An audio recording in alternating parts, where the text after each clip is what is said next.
The restaurant lights glowed low, painting the velvet curtains in a soft amber hue. Alina walked in, and for a moment, the entire room shifted around her. A deep green velvet dress clung to her figure, the neckline bold enough to silence my thoughts. She spotted me, and her smile carried both warmth and challenge. She slid into the chair opposite me. Leaning forward so her perfume swept across the table, "You look like you're about to interrogate me," she teased. I folded my hands to steady them. "I need to know if you actually trust this man." Her eyes brightened with amusement. "Already starting with Ronan?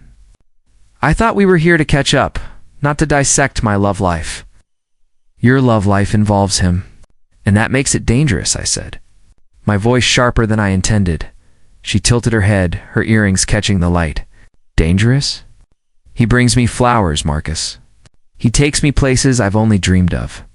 That's not danger. That's care. He doesn't care for you. He collects you," I replied. Her lips curved into a sly smile. "You sound jealous." I leaned forward. "If I were jealous, I'd try to keep you from him, because I want you for myself. But that's not what I'm doing. I'm telling you, he isn't what he seems." Her laughter spilled out, soft but cutting. "You really believe that, don't you? That every man who shows me attention must have an angle?" "He does," I said firmly. "His eyes give him away. You think he looks at you with admiration. I see calculation." She tapped her glass against the table. "You've always had a talent for dramatics. Maybe that's why you've never let yourself have anyone. You sit across from women, dissect them, and then scare yourself off before anything begins." Her words stung more than I wanted to admit. "This isn't about me. It's about you refusing to see the cracks right in front of you." "Marcus," she said, lowering her voice, "you've been protective since we were teenagers, but this feels different. Almost like you can't stand that I finally found someone." I clenched my jaw. "You're right, it is different. Because this time, I can see the fall before you do." The waiter arrived with wine. Alina lifted her glass and looked at me over the rim. "Then let's drink to your paranoia. May it keep you awake at night, while I'm out dancing with the man I love." I stared at her, the bitterness rising in my throat. "Do you even hear yourself? You're calling this love after knowing him for weeks? Sometimes it doesn't take long to feel it," she said softly. "Maybe you've just forgotten what that's like." Her words left me silent. I studied the way she held her glass, the way her shoulders tensed despite her teasing tone. She was hiding her own doubts, burying them beneath laughter. "Alina," I said quietly, "do you trust him with the parts of you no one sees?" She froze for a second, before setting the glass down. "You always ask questions no one else would dare. But yes, I do." "Why shouldn't I?" "Because he doesn't deserve it," I answered. "You think I'm dramatic, but you'll remember this moment when he shows you who he really is." She leaned back, folding her arms, the velvet fabric pulling across her chest. "And when he proves you wrong, then I'll admit I was blinded," I said. "But I won't be wrong." Her smirk returned, yet her eyes flickered with unease. "You sound so certain, almost like you want him to fail just so you can be right." "No," I said, shaking my head. "I want you safe. That's all." Silence stretched between us. Her fingers traced the stem of her glass, but her gaze lingered on me as though weighing my words. Finally, she exhaled and forced a laugh. "You always make everything so heavy. Tonight was supposed to be fun." "Fun doesn't mean ignoring the truth," I said. She rose suddenly, the slit of her dress parting as she stepped around the table. She bent down beside me, her lips near my ear. "You can't save me from every choice I make. Sometimes I have to find out myself." Her breath against my skin ignited something I fought to bury. She pulled back slowly, her eyes locking onto mine. "Stop worrying, Marcus. He's not the villain you've built in your head." I stood, refusing to let her words dismiss me entirely. "And if he is?" She smiled, though her voice shook slightly. "Then I'll deal with it." I leaned closer, close enough that only she could hear. "No, I'll deal with it. Because when he breaks you, and he will, I'll be the one picking up the pieces." Her pupils widened, her lips parting as if she had something to say, but then she laughed again, pushing me gently away. "You've always been too intense for your own good. That's why you'll never understand men like him." She turned, heading for the door, the sway of her dress deliberate. I followed, but she didn't wait. Outside, the night air was sharp. She wrapped her coat around her shoulders and glanced at me with a playful glare. "Don't follow me home, Marcus. It'll only feed your fantasy of being my guardian." "I don't fantasize about protecting you," I said. "I fantasize about you listening to me for once." Her smile faltered. For a heartbeat, she looked like she might cry, but instead she raised her chin. "Good night." She walked away into the dark, her heels clicking against the pavement. I stayed frozen, my fists clenched, every instinct screaming at me to run after her. But I let her go. As the echo of her steps faded, one truth dug into me. She dismissed my warning as jealousy. But beneath that laughter, I had seen it fear she would never admit, and I knew the night wasn't an end. It was the start of something neither of us could stop. Asterisk. The rooftop bar pulsed with music, the city lights glittering like fire behind the glass walls. I had chosen this place because it was loud enough to drown unspoken words, yet quiet enough for confessions. When Alina arrived, silence fell in my chest. Her crimson dress clung to her like the night itself, and every head turned. She noticed the stairs, but walked toward me as if the room existed only for her, still glaring at the world as though it owes you answers. She asked, sliding into the seat beside me. Her knee brushed mine. She didn't move it. I kept my eyes forward. "Still pretending you don't see the cracks in him?" Her laugh was light, but I heard the defense beneath it. "Marcus, you'll give yourself wrinkles with that suspicion. Ronan isn't what you've painted him to be. He isn't what you think he is either." She leaned in, her perfume filling the air. "Jealousy doesn't suit you. Admit it. You hate him because you want to be him." I turned to her, close enough to feel her breath. "If I wanted to be him, I'd be sitting here using you instead of warning you." Her eyes flickered, but she forced another smile. "You sound so sure of yourself. Ronan is kind to me. He listens. He makes me feel wanted. Do you know how rare that is?" I let out a sharp laugh. "He makes you feel wanted because that's his trick. He shines the spotlight on you until you're blinded. But when it fades, what's left?" She tilted her glass toward me, the ice clinking against the rim. "You keep painting him as a villain, and all I hear is your bitterness. Do you really think I'd fall for someone hollow?" "Yes," I said quietly. "Because you want to believe the fairy tale so badly that you'd ignore the nightmare standing beside it." Her smile faltered. She set her drink down with more force than necessary. "You're exhausting. Why do you care so much?" I stared at her, the answer burning in my throat. "Because I know what it feels like to lose yourself to someone who never cared, and I won't watch you walk into that fire." She blinked, caught off guard by the intensity. "You talk like you know him better than I do. I know his type." Her fingers traced the edge of her glass. "And what about my type? Do you know that too?" I leaned closer. "Your type is dangerous men who pretend to love you. And my type is women who never believe me until it's too late." Her lips parted, but no words came. The music shifted to a slower rhythm, the crowd moving like shadows around us. She reached for her drink, then stopped halfway. Instead, she rested her hand near mine, not touching, but close enough to test me. "Marcus," she whispered, "if you're wrong about him, you'll have destroyed something good just because you couldn't stand to see me happy." I met her gaze. "And if I'm right, I'll have saved you from the kind of man who doesn't know how to love anyone but himself." She exhaled, leaning back, her shoulder brushing mine.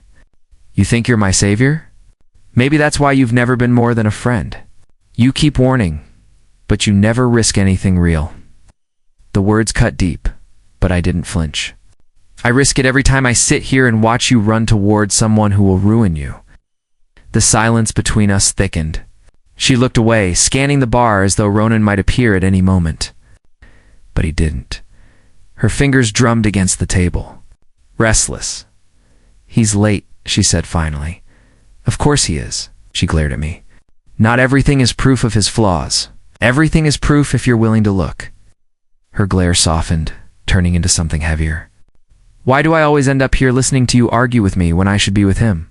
"Because a part of you knows I'm right," I said. her hand suddenly pressed against my arm. Stop saying that. Stop making me doubt him. I need this. I need him. I felt the heat of her touch through my sleeve. I lowered my voice. What you need is someone who sees you for who you are, not what you give them. Her eyes locked on mine. For a moment, the music, the crowd, the city, all of it faded. She leaned her head against my shoulder, her voice trembling just enough to betray her. You make everything complicated. I didn't move. I didn't breathe. Complicated is the truth. Her knee pressed harder against mine, and I felt her body soften against me. But just as quickly, she pulled away, laughing as though nothing had happened. You're dangerous in your own way, Marcus. You know how to twist words until I almost believe you. I forced a smile, though my pulse thundered. Almost. She smirked. Almost. The night stretched on, filled with half-hearted banter and her stubborn defense of Ronan. But every so often, her eyes lingered too long, her laughter faded too quickly, and her hand brushed mine when it didn't need to. When the music slowed again, she leaned closer, her head brushing my shoulder once more. I felt her tremble, so slight it could have been imagined. Alina, I said softly, you don't have to pretend with me. Her breath caught, but before she could answer, her phone buzzed. She snatched it up, read the screen, and her smile returned, forced and brittle. He's on his way. I nodded, swallowing the bitterness. Of course he is. She straightened, adjusting her dress, the spell between us broken. Don't look at me like that. I won't let you make me doubt him. I picked up my glass, my voice low. You already do. Her hand froze halfway to her hair, her lips parting, but then she laughed and looked away. You'll never change, Marcus. Always so certain, always so serious. And you'll never admit when you're afraid. Her laughter stopped. She turned back to me, eyes sharp but vulnerable. You think you know me so well? I do, I said. She held my gaze for one long second before the sound of Ronan's arrival swept through the bar. She stood quickly, smoothing her dress, her mask snapping back into place. Try not to glare at him too much, she said, voice light again. People might actually think you're jealous. I didn't answer, because the truth was written on her face, no matter how much she denied it. She wasn't as certain as she pretended. The restaurant buzzed with the kind of polite laughter that always felt staged.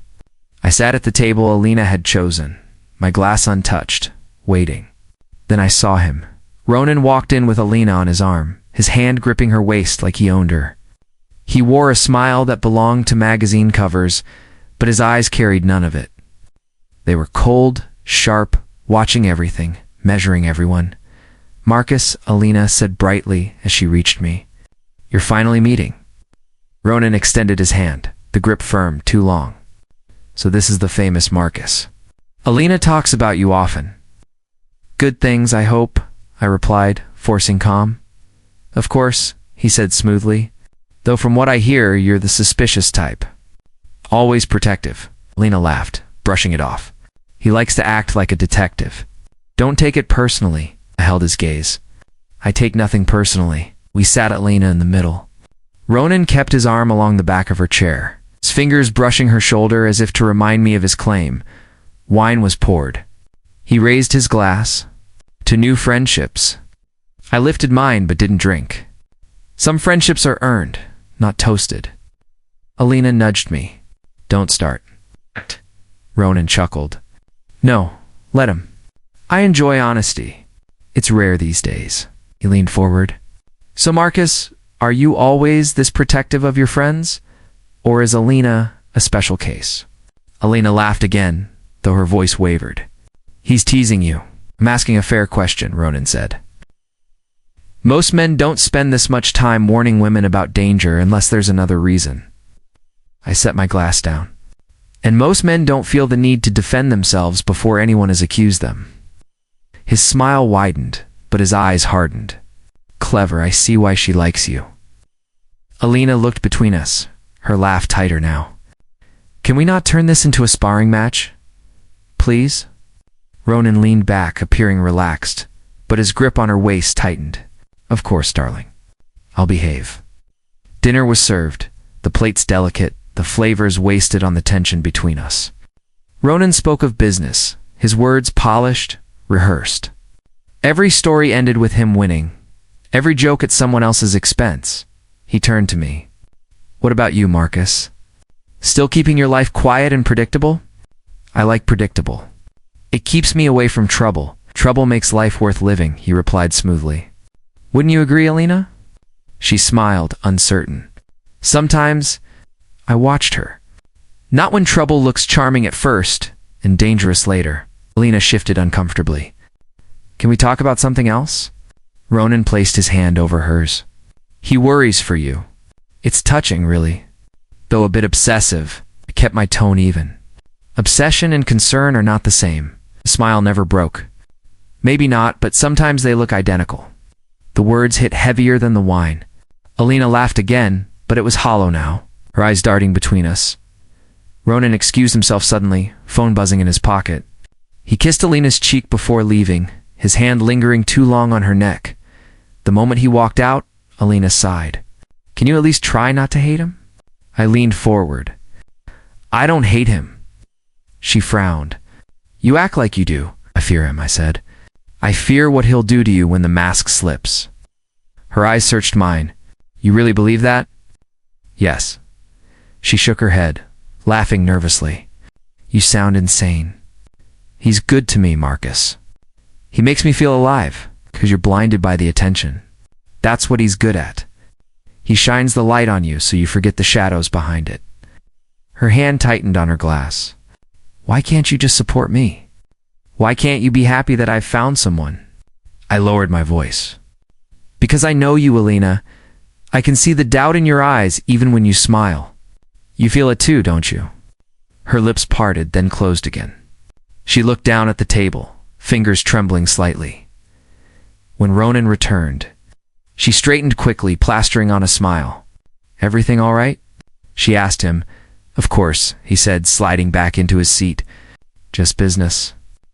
Always business.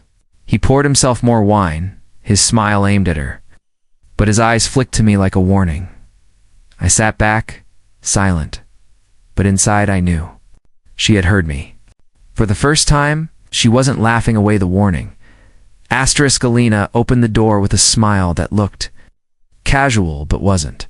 Her sweater hung loose, one side slipping down her shoulder, and her hair was tied in the kind of messy bun that never happens by accident. Come in, she said, stepping back. I thought you could finally relax. No warnings tonight. Just wine. I walked inside, scanning the room. Soft lighting. 2 glasses already on the table. Bottle uncorked. You planned this? Yeah, I did, she teased. Sit. I sank into the couch. She sat close, tucking her legs beneath her, her knee brushing mine. She handed me a glass. Don't say I never treat you.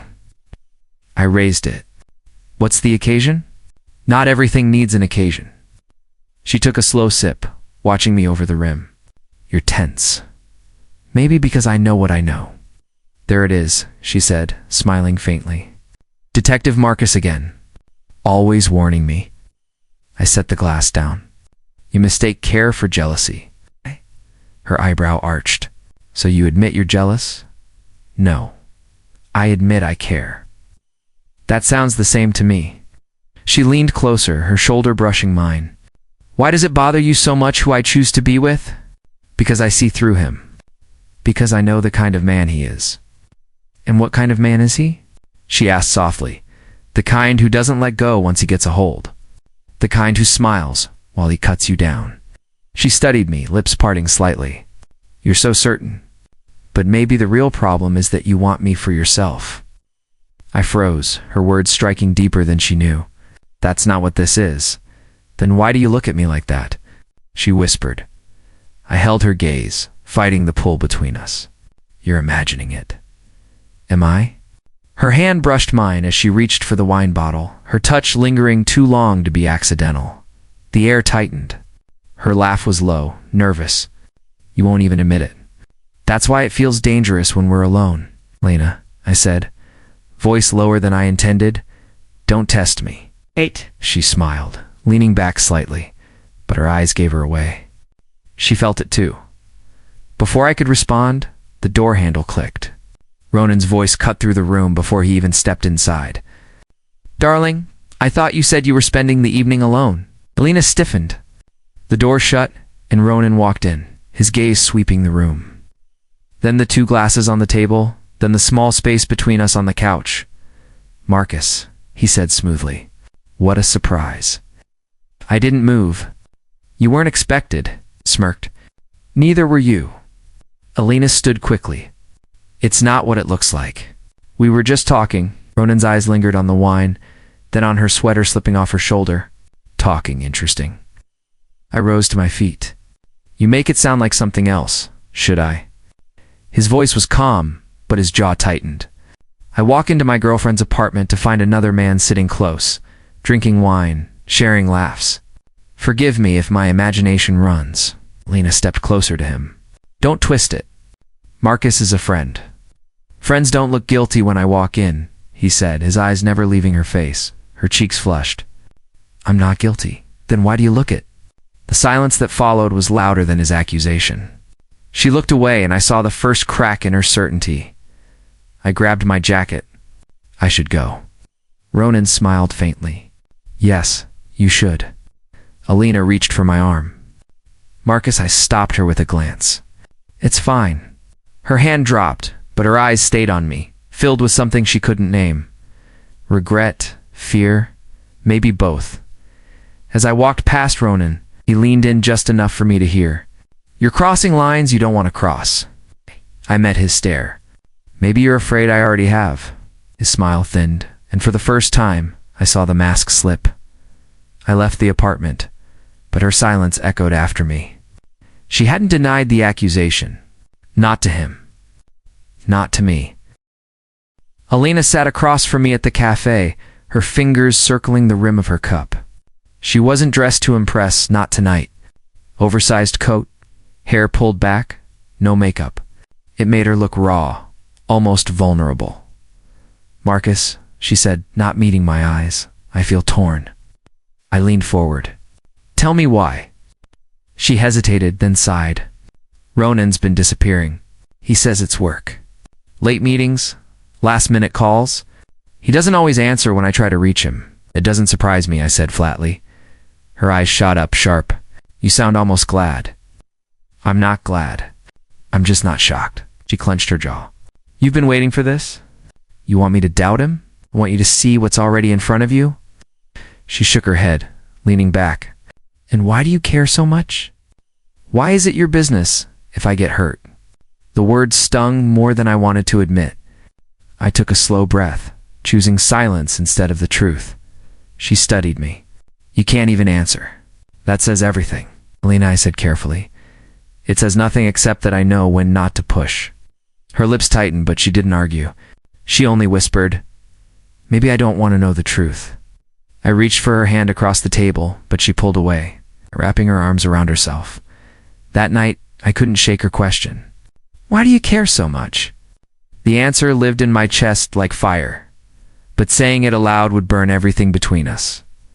Later, walking home through the chill night air, I saw him, Ronan, his tall frame stepping out of a hotel lobby, suit jacket unbuttoned, tie loose around his neck.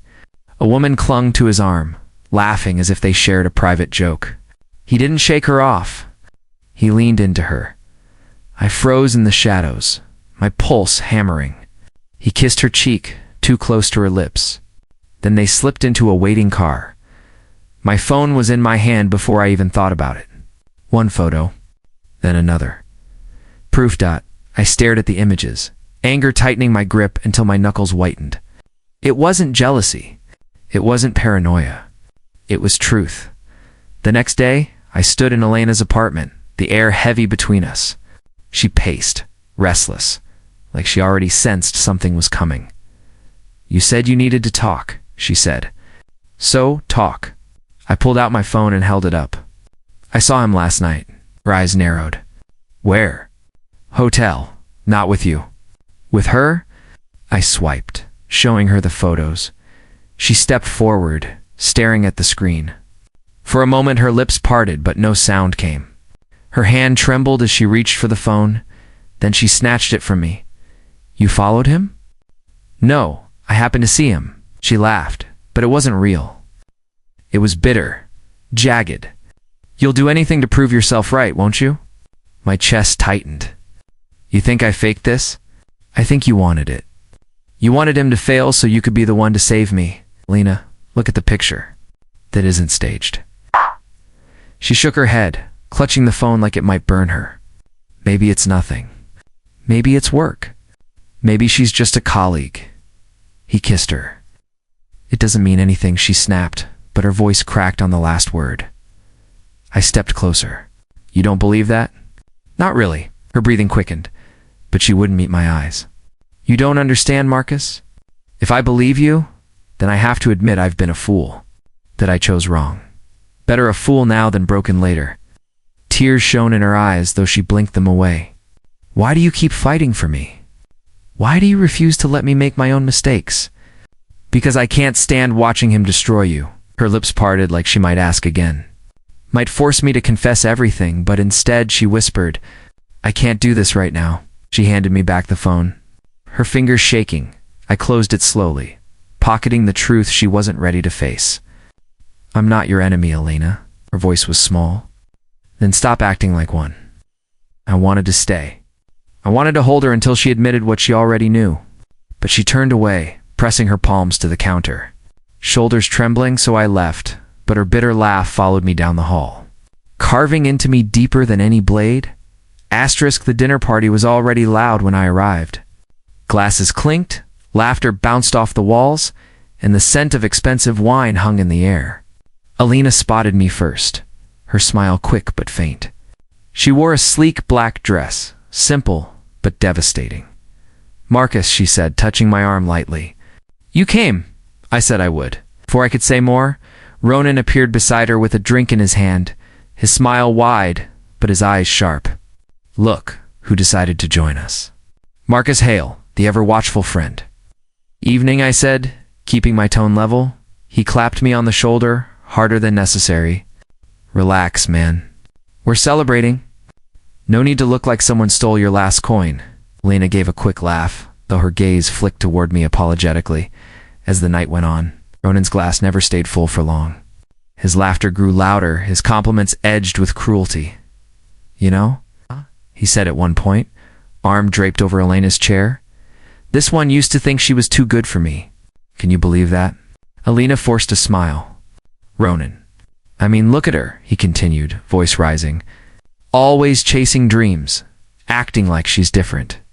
But at the end of the day, she chose me. Didn't you, darling?" Her smile faltered, but she nodded. "Of course." The table laughed with him, but I didn't. He noticed. "What's the matter, Marcus?" he asked, slurring slightly. "Don't like jokes?" "Not when the punchline hurts." The laughter dimmed. Elena touched his arm quickly. He didn't mean anything by it. Ronan's grin widened. "See, she knows me. Always defending me. That's loyalty, isn't it?"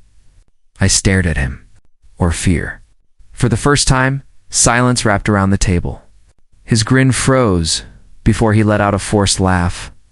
"You've got a sharp tongue for someone drinking my wine." Elena shifted in her seat, her eyes finding mine for a brief, pleading second before she looked down. Dinner dragged on, his comments cutting deeper each time. He mocked her cooking, her taste in music, even the dress she wore. She kept smiling, but her knuckles were white against the stem of her glass. When the plates were cleared and the music softened, she slipped into the kitchen. I followed a moment later. She leaned against the counter, shoulders slumped, voice low. "You were right about him." The words hit me harder than I expected. "Then leave him." Her eyes lifted to mine, wide, uncertain. "It's not that simple." "Yes, it is." "No," she whispered. "You don't understand. If I admit it, then I've wasted all this time, defended him against everyone, against you. It would make me look weak." I stepped closer. "You don't look weak. You look trapped. There's a difference." Her breath caught, the space between us charged. "Why do you keep doing this? Why do you care so much?" I opened my mouth, but before I could answer, the kitchen door swung open. Ronan stood there, smile gone. He set his glass down with a thud and crossed the room. "What's this?" "Nothing," Alina said quickly, straightening. He moved behind her, his hand sliding to her hip like he was claiming her. "Didn't look like nothing." I clenched my fists. "We were talking." His grip on her tightened. "Talking. About me, I suppose." Lena shifted uncomfortably. "Ronan, stop." "At!" But he didn't move. He just smirked at me, his eyes daring me to say more. I held his gaze. "Careful. You're showing your real face." His smirk slipped, but only for a second. Then he leaned down, kissed Elena's neck roughly, and whispered loud enough for me to hear. Mine, Alina flinched. Her eyes shot to mine, full of conflict and shame. I couldn't stay. I grabbed my coat and walked out, her gaze burning into me even as the sound of his laughter followed me to the door. That night, I couldn't close my eyes without seeing her trapped between us, whispering the words she finally couldn't hide. "You were right about him." My phone rang past midnight. Elena's voice cracked through the line. "Marcus, can you come?" "Please." I sat up instantly. "Where are you?" "The pier." When I arrived, the night was cold, the water dark and restless. She stood at the railing, shoulders trembling, hair loose and tangled in the wind. "Alina," I called gently. She turned, her face streaked with tears. I didn't know who else to call. I stepped closer. "What happened?" Her breath shook. "We fought again. He accused me of lying, of meeting someone else. I told him he was paranoid. He said I should be grateful he puts up with me." My fists tightened. "He said that to you?" She nodded, eyes shining. "He doesn't trust me. Nothing I do is enough." I moved beside her. "You don't deserve this." Her voice dropped. "Then why do I stay?" I didn't answer. She leaned against the railing, head lowered. "Marcus," she whispered, "maybe you're the only one who ever cared." The words cut through me. I stepped closer until her shoulder brushed mine. Slowly, she leaned into me, her forehead against my chest. My arms wrapped around her before I could stop myself. She breathed deeply, trembling. "You always listen. You never make me feel small." I held her tighter. "Because you're not small. You're stronger than he'll ever let you believe." She lifted her head slightly, her eyes meeting mine in the dim glow of the street lamps. For a moment, nothing else existed. Her breath grazed my lips. Her hand rested on my chest, and I felt her pulse racing as fast as mine. "Alina," I whispered, "tell me to stop." Her lips parted, but no words came. She leaned closer, and for a heartbeat, I thought she had chosen me. Then she pulled back sharply, shaking her head. "I can't." The cold air rushed between us. I searched her eyes. "Why not?" "Because he'll change. I know he will. If I just hold on, he'll see what he has. He'll love me the way I need." "Alina," I said firmly, "he won't change. Men like him don't. You don't know that?" "I do." "You saw it tonight. You've seen it before. Every promise he makes is another chain." She wrapped her arms around herself. "If I leave him, then I was wrong. And if I was wrong, then I've been blind this whole time." I reached for her hand. "Being wrong doesn't make you weak. Staying with someone who breaks you does." Her fingers trembled against mine, but she pulled away. "You don't understand. I can't just walk away." "Yes, you can." She looked out at the dark water, tears slipping down her cheeks. "I want to believe you." Stepped closer again, desperate to hold her, to keep her from sinking back into him. "Then believe me. Believe what you already feel."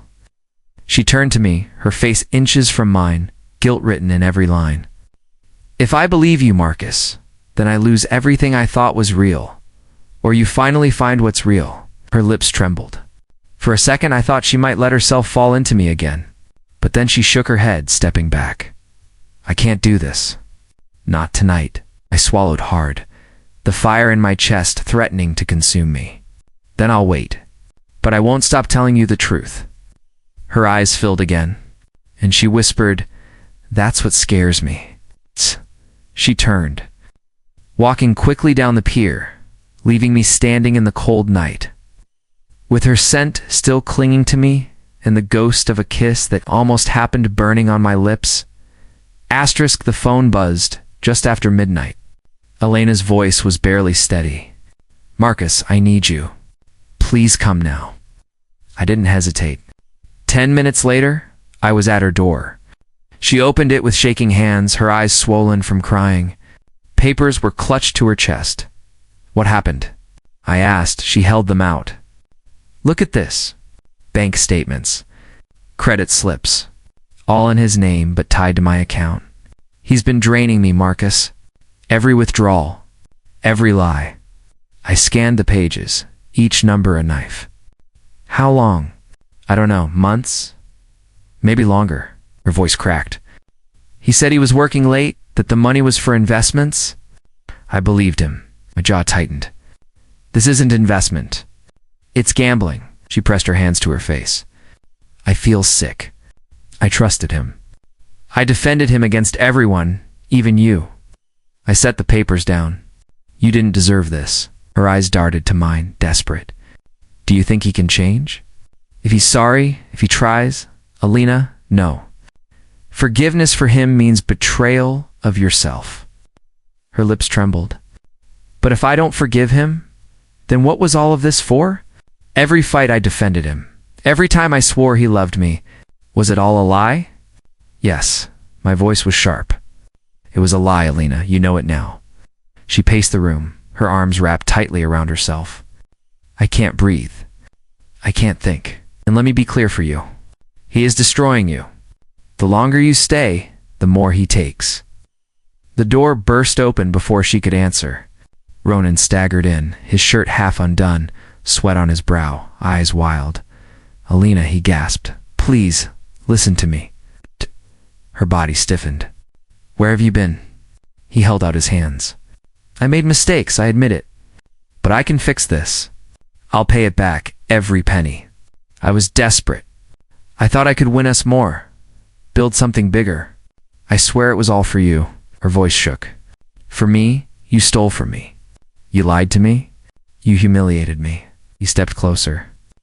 "I love you. I can't lose you. Without you, I'm nothing." I stood between them. "Enough, Ronan. She owes you nothing," he sneered at me. "Of course you'd say that. You've wanted her for yourself from the start." Alina looked at me, fear flickering in her eyes. I held my ground. "This isn't about me. This is about what you've done to her." Ronan turned back to her, his voice breaking. "Don't listen to him. He wants you to hate me. But you and I, we're bound together. We've been through too much." Her hands shook as she lifted the papers. "Bound together? You tied me down and left me empty." He grabbed her wrist gently, desperately. "Please, Elena, give me one more chance. I'll never touch another card. Never lie again. I'll make you proud, I promise." She stared at him, her lips parted but no words came. "Elena," I said firmly, "look at him. Look at the man in front of you. Is this who you want to trust again?" Her eyes darted between us. Ronan's hand still held her wrist, his voice soft and pleading. "Don't throw us away. We can start over. Just one more chance." The silence stretched. My chest burned as I watched her hesitate. Finally, she pulled her wrist free, but her voice was faint. "I don't know what to believe anymore." I stepped closer. "Believe yourself. Believe what you saw in those papers. Believe the nights you cried alone. That is the truth." Her tears spilled over. "Marcus, I want to believe you, but I'm scared. If I let him go, I lose everything I thought I had." Ronan reached for her again, his tone desperate. "You won't lose me.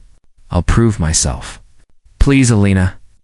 I clenched my fists, forcing myself not to tear him away. He will never prove himself. He is only proving what he is right now. She shook her head, covering her face with her hands. "Stop, both of you. I can't listen anymore."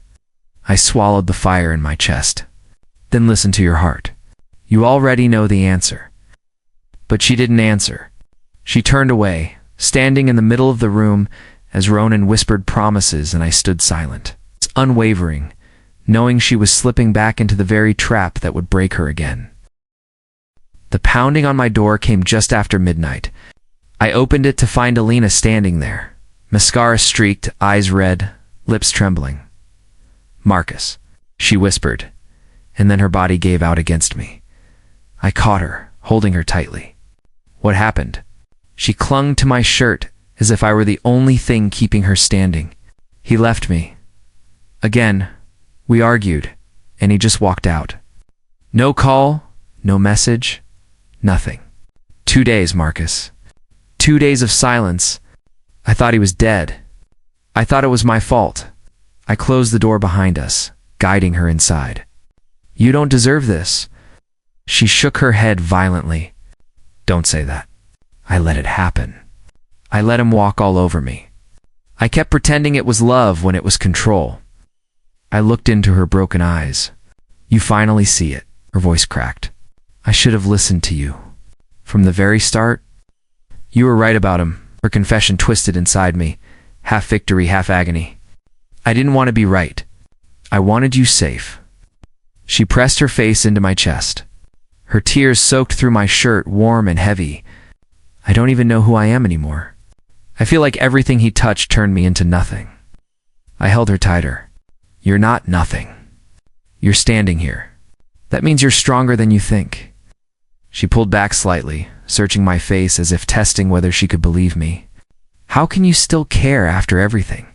After I doubted you, after I pushed you away?" "Because I never stopped caring," I said quietly. Her breath caught. "Marcus, if you keep looking at me like that, I'll break." "You're not breaking. You're waking up." Her fingers brushed against my chest, trembling, hesitant. "Do you know how many nights I lay awake convincing myself he loved me? That all his cruelty meant passion? That his absence meant sacrifice?" "Yes," I said. "And you don't need to convince yourself anymore." Her body sagged into mine, exhausted. "What if I don't know how to live without him? What if I'm too weak?" "You're not weak. You survived him. That takes strength most people never find." She let out a shaky laugh through her tears. "You make it sound like I'm a fighter, but all I feel is small." "You're not small to me." She froze. Eyes locked on mine. The air between us thick with something that had always been there, unspoken. Her lips parted slightly, and for a moment the world narrowed to the space between us. "Marcus," she whispered, voice fragile. "If I let you hold me like this, I don't know if I'll want to let go." I swallowed hard, my pulse racing. "Then don't." Her hand slid up my arm, stopping at my shoulder as if testing how far she could let herself fall. "It feels wrong to need you this much. It only feels wrong because he taught you to believe it was." Her breath trembled as she leaned closer. But just as her lips brushed mine, she pulled back, clutching her head. "I can't. Not yet. It feels like betrayal, even if he's already betrayed me 100 times over." Exhaled slowly, steadying myself. "Then let me be here without asking for more. Just let me be the one who doesn't leave." Her eyes watered again, softer this time. "You'll stay? Even after everything?" "Always." She buried herself back into my chest, her voice muffled. "I want to believe you. I want to believe I'm not ruined." "You're not ruined," I said, my hand resting at the back of her head. "You're scarred, yes, but scars mean you survived." Her tears quieted as her breathing steadied against me.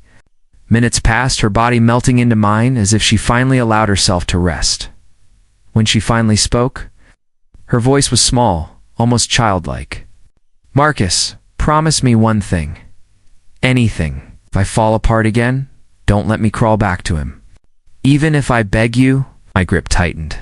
"I promise." She sighed, heavy and broken, but alive. "Thank you. For tonight, for everything." Her words sank deep, sharper than any blade, because I knew this night was not just a collapse. It was the crack that would change everything. And as she drifted into silence against me, I realized I had become the anchor she had searched for all along, even if she wasn't ready to admit it yet. Asterisk, I opened the door to find Ronan standing there. His shirt was wrinkled, his eyes bloodshot, his confidence gone. "Marcus," he muttered, voice raw. "Is she here?" Before I could answer, Alina stepped into the hallway. She froze at the sight of him. Her body tensed as though bracing for impact. "Alina," he said, almost stumbling forward. "Please, just listen." She held her ground. "Why are you here?" His lips trembled. "Because I have nothing left. Because I ruined everything. Because I need you." She laughed bitterly, though her voice cracked. "Now, you need me?" He reached for her hand, but she pulled back. "I was a fool," he continued, desperation spilling. "The debts, the gambling, the lies, the women. I thought I could hide it. Thought I could control it. I couldn't." Her face drained of color. "You admit it just like that? After months of gaslighting me, after making me doubt myself, after making me feel crazy?" "Yes," he whispered. "Because without you, there's nothing left worth pretending for." I clenched my jaw, silent, watching his performance unravel. Elena's voice sharpened. "How many women, Ronan?" He swallowed hard. "Too many to count. None of them mattered. They weren't you." Her chest rose and fell quickly, rage fighting heartbreak. "Do you know how many nights I cried myself to sleep while you disappeared? How many times I told myself your cruelty was passion, that your silence was sacrifice?" "I was wrong," he said, voice shaking. "I was sick with greed and pride. I thought I was untouchable, but I was weak. And you," he choked on the words, "you were the only good thing I had." Her hands shook, but she didn't look away. "And yet you destroyed me anyway." He stepped closer, pleading. "I can change. Let me prove it. Let me make it right." I felt her glance flicker toward me, searching for strength. I didn't speak, but I held her gaze, steady and unyielding. Her lip quivered. "You don't get to beg now. You don't get to use shame as a weapon after breaking me piece by piece." Lena Ronan gasped. "Don't do this. Don't throw me away, please." Her voice cracked, but it carried weight. "Leave me." He froze, his eyes wide with disbelief. "What?" "You heard me," she said, tears streaking her cheeks. "Leave. I don't want your apologies. I don't want your promises. I don't want your lies dressed as love. Get out of my life." The silence that followed felt like the world holding its breath. Ronan's shoulders sagged. The arrogance that once wrapped him like armor crumbled into dust. He looked at me as if searching for an ally, but found none. "Alina," he whispered again, voice breaking, "you'll regret this." "No," she said, shaking her head. "The only regret I have is not seeing you for what you were sooner." He stumbled backward, defeated. For the first time, Ronan Ashford looked small. When the door closed behind him, Alina collapsed against the wall, sliding to the floor. Her sobs filled the room, raw and uncontrollable. I crouched beside her. "You did it," I said softly. "You finally did it." Her hands covered her face. "Why does it hurt so much? Why does rejecting someone who destroyed me feel like tearing my own skin off?" "Because you loved him once," I whispered. "And because you're human." She lowered her hands, eyes swollen, voice trembling. "I'm ashamed, Marcus. Ashamed I let it go this far. Ashamed I defended him. Ashamed I doubted you." Shook my head. "Don't carry his shame. Let him drown in it. You survived him. That's what matters." Her gaze locked on mine, filled with both sorrow and something unspoken. "You never left. Not once I told you I wouldn't." Her lips quivered. "I don't know what I'd do without you. You'll never have to find out," I said. She leaned into me, her head resting against my shoulder, her body trembling with exhaustion as I wrapped my arm around her. I felt the weight of the night settle.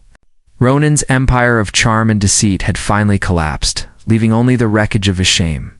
And in that wreckage, Alina had chosen her first step toward freedom. She stood in the middle of my living room, her hair tangled, her eyes swollen from crying. The door had barely closed behind Ronan, and the silence he left behind rang louder than his begging ever had. Elena's voice cracked. "Why didn't you give up on me?" I stared at her. My throat tightened, but no words came. She stepped closer, searching my face. "Tell me, after everything I said, after the way I treated you, Why didn't you just walk away? I wanted to answer, but my chest burned with too much. She had chosen him every time, and now she wanted me to explain why I had stayed. My silence was all I had. Her breath hitched. You don't understand what it feels like to know I pushed you aside for him. To know I defended him when you were the only one telling me the truth. Her knees buckled, and she sank onto the couch. Her hands clutched her head. I was blind. God, I was so blind. And you, she lifted her tear-stained face. You just stood there, waiting, watching me destroy myself. I crossed the room and sat opposite her. My silence filled the air between us, heavy, undeniable. She wiped her cheeks with shaking hands. Say something. Anything. Yell at me. Tell me I deserve this. Just don't stay quiet. My jaw clenched. My heart screamed with words I couldn't give her. She slammed her fist against her thigh. Do you know what your silence does? It makes me realize every single mistake I made.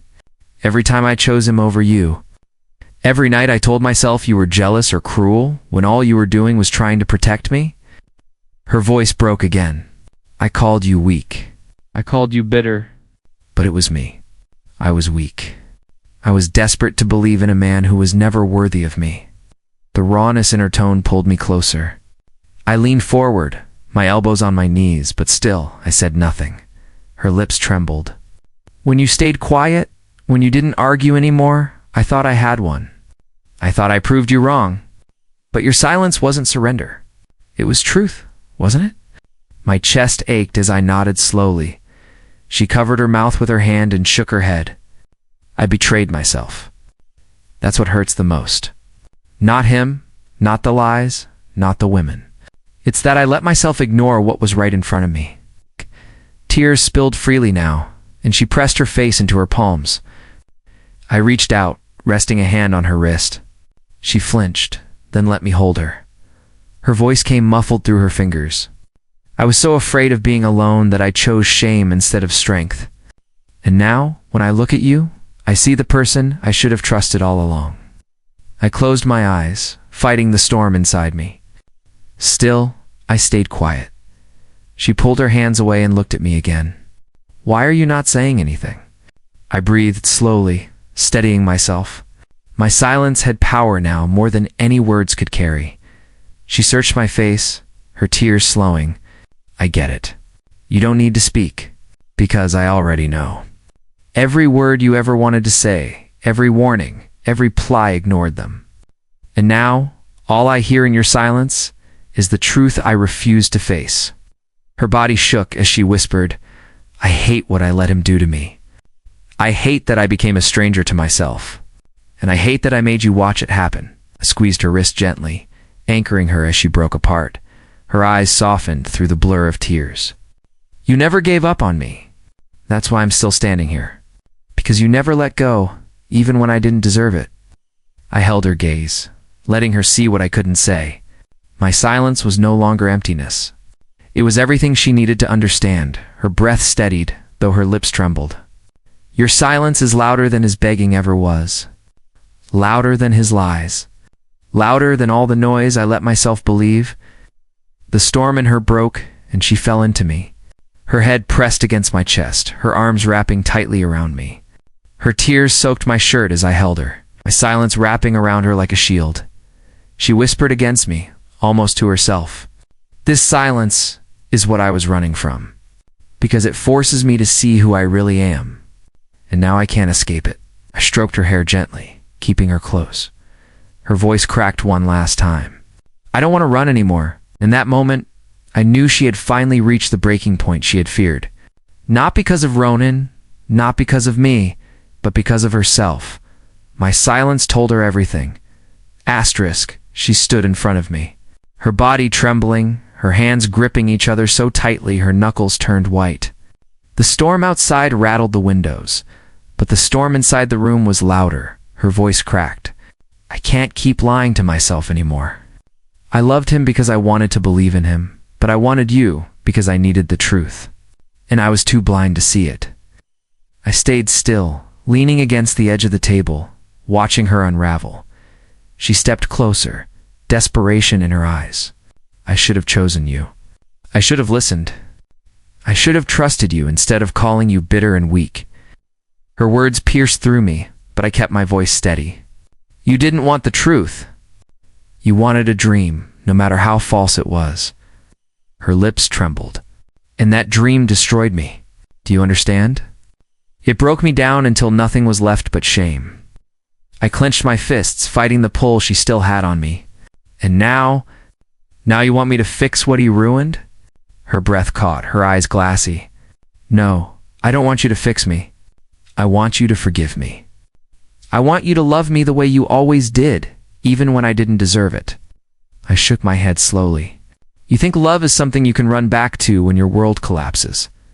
But love isn't a shelter you ignored until the storm hit. Love is choosing someone when the sun is still shining. Her shoulders sagged. I'm choosing you now. Doesn't that matter? I pushed away from the table, my voice low. It's too late. Her eyes widened. Too late? I stepped closer, close enough to see every tear hanging from her lashes. I loved you. Every word I said, every warning, every silence was love. But I will not be your second choice. Her hand lifted, reaching for me, but I caught her wrist before it touched my chest. You don't understand, she whispered, her breath trembling. I'm not asking for pity. I'm asking for you. For us. My jaw tightened. You never wanted us until he destroyed you. That isn't love. That's desperation. Her chest heaved, her voice breaking. I am desperate. Desperate because I see it now. You were the one. You were always the one. I let her wrist go, and her hand fell limp at her side. She swallowed hard, her voice dropping to a fragile whisper. Say something, please. I stared at her, at the woman I had loved and lost, long before she ever knew it. The silence stretched between us, heavy, final. She shook her head, tears sliding down her face. Your silence. It's killing me. I finally spoke, my words sharp and unforgiving. That silence is the truth you never wanted. You made your choice a long time ago, and now I'm making mine. Her mouth opened, but no sound came. She looked at me as if I had just taken the ground out from under her. I turned away, my back to her, my voice low. I'm choosing myself, my dignity, my peace. That's something you never gave me. Her footsteps staggered as she moved closer, her voice cracking. Don't do this. Don't walk away from me. I turned back, my eyes locking onto hers. I already did. The night you called me weak, the night you looked at me like I was nothing, that was the moment I left, even if my body stayed. She pressed a hand to her chest, as if holding herself together. Then what do I have left? I took a step forward, my words cutting clean. Karma, the same silence you feared. The same silence you gave me when I begged you to see the truth. Her tears fell harder, her shoulders shaking. You can't leave me like this. I drew in a slow breath, letting it out as the storm rattled the glass again. I already have. The silence between us was unbearable. She trembled under its weight, her body sagging as if it pressed her down, finally.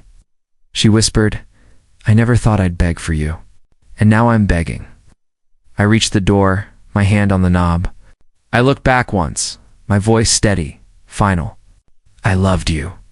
But love without respect is just ruin. And I refuse to be ruined. Her face crumbled, her knees nearly giving out. But I didn't move to catch her. I opened the door, letting the storm air rush in. The silence that followed was louder than her cries, louder than her regret. It was the only answer she would ever get from me.